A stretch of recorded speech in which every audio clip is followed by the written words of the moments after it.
Je m'appelle Denis Mukwege. Je viens d'un pays le plus riche de la planète. Pourtant, le peuple de mon pays est parmi les plus pauvres du monde.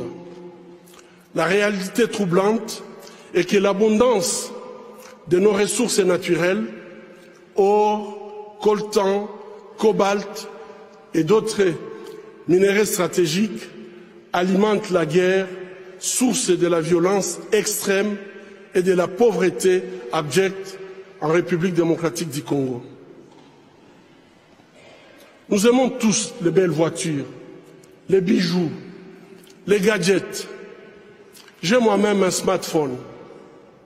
Ces objets contiennent des minéraux qu'on trouve chez nous, souvent extraits dans des conditions inhumaines par des enfants jeunes qui sont victimes d'intimidation et de violences sexuelles. En conduisant votre voiture électrique, en utilisant votre smartphone, en admirant vos bijoux, réfléchissez un instant au coût humain de la fabrication de ces objets. En tant que consommateur, le moins que l'on puisse faire,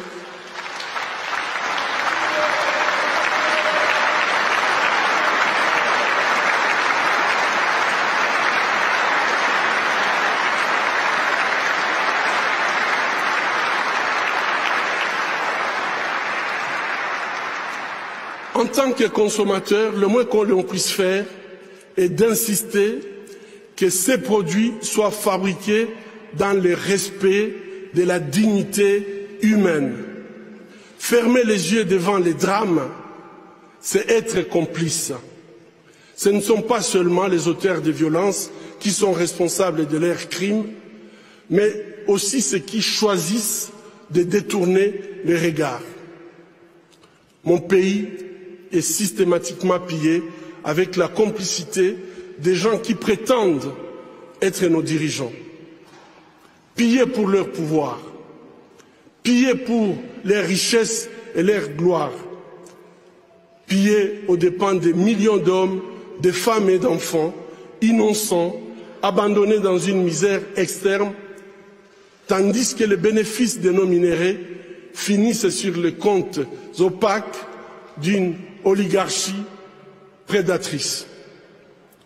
Cela fait 20 ans, jour pour jour, qu'à l'hôpital de Panzi, je vois les conséquences de cette mauvaise gouvernance de mon pays. Bébés, filles, jeunes femmes, mères, grand-mères, et aussi les hommes et les garçons violés de façon cruelle, souvent en public, en collectif, en insérant du plastique brûlant ou en introduisant des objets contondants dans leurs parties génitales. Je vous épargne des détails. Le peuple congolais est humilié, maltraité, massacré depuis plus de 2 décennies au vu et au su de la communauté internationale.